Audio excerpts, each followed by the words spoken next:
வணக்கம் அன்பர்களே, நான் உங்கள் சயின்டிஃபிக் வேதிக் அஸ்ட்ராலஜர் அஸ்ட்ரோ ஆரஞ்சி பேசுகிறேன். நல்லது நினைப்போம், நல்லதே நடக்கும். தொடர்ந்து நம்மளுடைய சேனலில் பார்த்தீங்கன்னா வீடியோஸ் தொடர்ந்து பார்த்துட்ருப்பீங்க நம்புகிறேன். நம்மளுடைய ஜோதிட கருத்துக்கெல்லாம் பார்த்தீங்கன்னா அறிவியல் சார்ந்து சயின்டிஃபிக் வேதிக் அஸ்ட்ராலஜி முறையில் எந்தவித மூட நம்பிக்கைக்குள்ளே போகாமல் மிகைப்படுத்தாமல் உள்ளது உள்ளவாறு நம்ம பார்த்துட்ருக்கோம். எப்படி ஒரு கர்மா நம்மளுடைய வாழ்க்கையில் சம்பவங்களாக மாறுகிறதுங்கிறத நம்ம துல்லியமாக அந்த ஒளி தத்துவ அடிப்படையில் பார்த்துட்ருக்கோம்.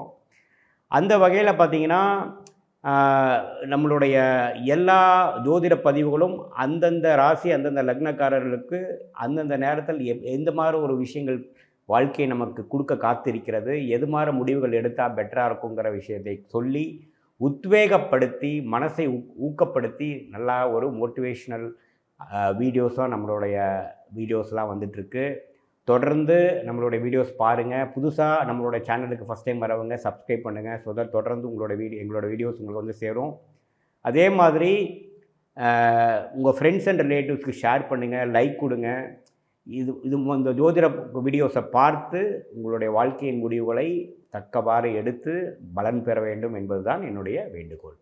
மீனராசி நேயர்களுக்கு ஜனவரி 2024 ஆண்டின் முதல் மாதம் எப்படி இருக்க போகிறது பார்க்கும் பொழுது, ஆண்டு கிரகமாகிய ராகு கேது ராசிக்குள்ளும் 7ஆம் வீட்டிலும், குரு 2ஆம் இடத்திலும், சனி 12ஆம் இடத்திலும் விரய சனியாக செயல்பட்டு கொண்டிருக்கிறது.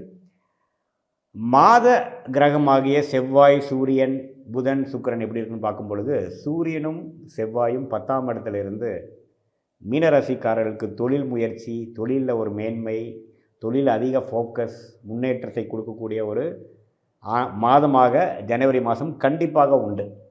அதே நேரத்தில் 9ஆம் இடத்தில் இருக்கக்கூடிய சுக்கிரனும் புதனும் 10ஆம் இடத்துக்கு போய் இன்னுமே அந்த தொழில் அமைப்பை வலுப்படுத்துகிறார்.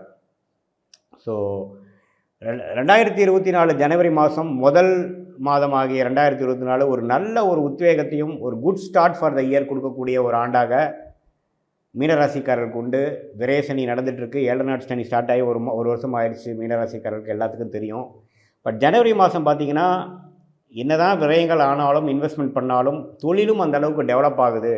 அந்தளவுக்கு தொழிலையும் ஒரு நல்ல ஒரு அமைப்பு இருக்குது. அது மூலமாக ஜெயிக்கக்கூடிய அமைப்பு நமக்கு இருக்குதுங்கிற மாதிரி ஒரு ஒளி தெரியக்கூடிய ஒரு மாதமாக ஜனவரி மாதம் வருகிறது. ஏன்னா 4 கிரகம் தொழில் ஸ்தானத்திலிருந்து குருவின் பார்வையில் பெறுறதுங்கிறது ஒரு அருமையான அமைப்பு. தசாபுத்திகள் ஓரளவுக்கு சிறப்பாக இருக்கும் பட்சத்தில் கண்டிப்பாக நான் சொல்ல அந்த தொழில் மேன்மை பெறுவீர்கள். வேலையில் இருக்கிறவங்களுக்கும் நல்ல ஒரு உத்தியோக உயர்வு, நல்ல ஒரு அங்கீகாரம், ரெகக்னிஷன், நல்ல ப்ராஜெக்டில் மாறுறது அப்படிங்கிற மாதிரி ஒரு வாய்ப்புகள் தேடி வரும். அதே சமயத்தில் வெளிநாடு போகணும்னு நினைக்கிறவங்களுக்கு ஒரு வாய்ப்புகள் கிடைக்கிறது. அது மாதிரி விஷயங்களும் கிடைக்குதுங்க. ஜனவரி 17ஆம் தேதிக்கு அப்புறம் சூரியன் 11ஆம் இடம் லாபஸ்தானத்துக்கு போகுதும் பார்த்திங்கன்னா இன்னுமே தொழில் மூலமாக இன்னும் கொஞ்சம் லாபங்கள் பெற்றுவிட்டேன், கொஞ்சம் பெட்டரான ப்ரோக்ரஸ் வருது, அடுத்தடுத்து நடக்குதுங்கிற மாதிரி ஒரு நல்ல விஷயத்தை கொடுக்கக்கூடிய ஒரு மாற்றமாக தான் ஒரு பயிற்சியாக தான் சூரிய பயிற்சியும் இருக்குதுங்க. ஸோ பொதுவாக பார்க்கும் பொழுது ராஜோகாதிபதியாகிய செவ்வாய், 7க்கும் 10 புதன், 3க்கு 8 சுக்கிரன் எல்லாமே சேர்ந்து 10ஆம் இடங்கிற தொழில் ஸ்தானத்திலிருந்து 2ஆம் வீட்டில் இருக்கக்கூடிய குருவின் பார்வை பெறுறது பார்த்திங்கன்னா இதுவரைக்கு ஒரு 7 நாட் சனியில் விரய சனியில் அஃபெக்ட் ஆகிட்டு இருந்த மிதுனராசிக்காரர்களுக்கு ஒரு உத்வேகத்தையும் இந்த நம்ம என்ன எடுத்து செஞ்சிட்ருக்கோமோ அதில் ஜெயிச்சிடலான்னு சொல்லக்கூடிய ஒரு நம்பிக்கையும் கொடுக்கக்கூடிய ஒரு மாதமாக இருக்கிறது. கொஞ்சம் இந்த மாதத்தை நல்லாவே கொஞ்சம் அஜாக்கிரதையாக இல்லாமல், ஃபோக்கஸ் இல்லாமல் கொஞ்சம் நல்லாவே யூஸ் பண்ணிக்கோங்க. சில தொழிலில் சில விஷயத்தை மேம்படுத்திக்குங்க, வேலையில் சில விஷயத்தை சாதிச்சுக்குங்க. மீடியா துறையில், எல்லா துறையிலும், அதாவது கட்டிடத்துறையில் இருக்கக்கூடியவங்களுக்கு எல்லாத்துலேயுமே பார்த்திங்கன்னா அவங்க எதிர்பார்த்துட்டு இருக்குது ஒரு பிரேக்கு, ஒரு ஓப்பனிங், ஒரு ப்ராஜெக்ட் கிடைக்கக்கூடிய அமைப்புகள் உண்டு. ஏன்னா சுக்கிரனும் 10ஆம் வீட்டில் போகிறாரு, செவ்வாயும் 10ஆம் வீட்டில் இருக்கிறாரு. செவ்வாயின் காரத்துவங்கள், சுக்கிரன் காரத்துவங்கள் இருக்கக்கூடிய துறைகள், இருக்கக்கூடிய தொழில் ஸ்தானங்களில் இருக்கிறவங்களாம் நல்லா மென்மை அடையக்கூடிய, உயர்வு அடையக்கூடிய ஒரு மாதமாக உண்டு.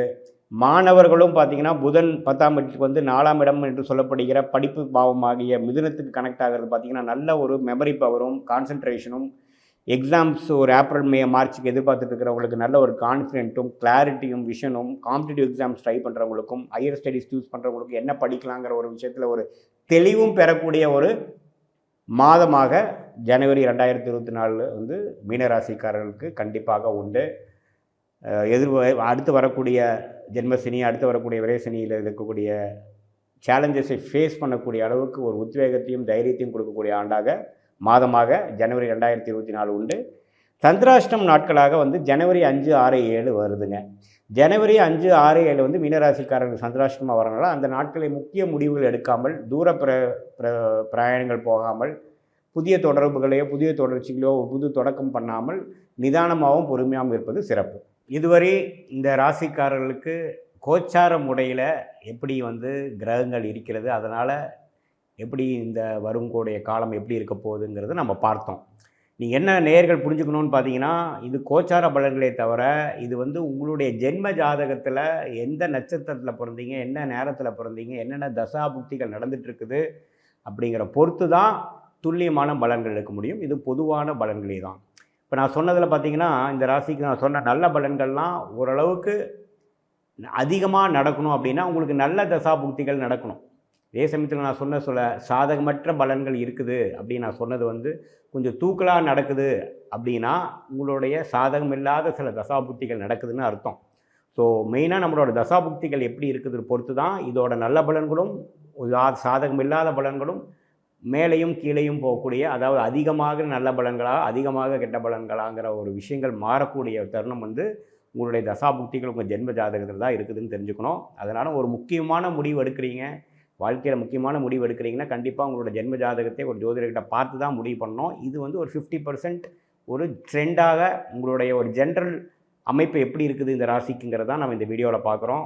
இதே தொடர்ந்து மாதம் மாதம் இதே மாதிரி ராசியை நீங்கள் ஃபாலோ பண்ணுறப்போ ஓரளவுக்கு நீங்கள் ஒரு 80-90% உங்களுடைய அமைப்புகள் எப்படி போகுது, வாழ்க்கை அமைப்பு எப்படி போகுது உங்களால் ரிலேட் பண்ண முடியும். மீண்டும் மற்றொரு காணொளியில் சந்திப்போம். நன்றி, வணக்கம்.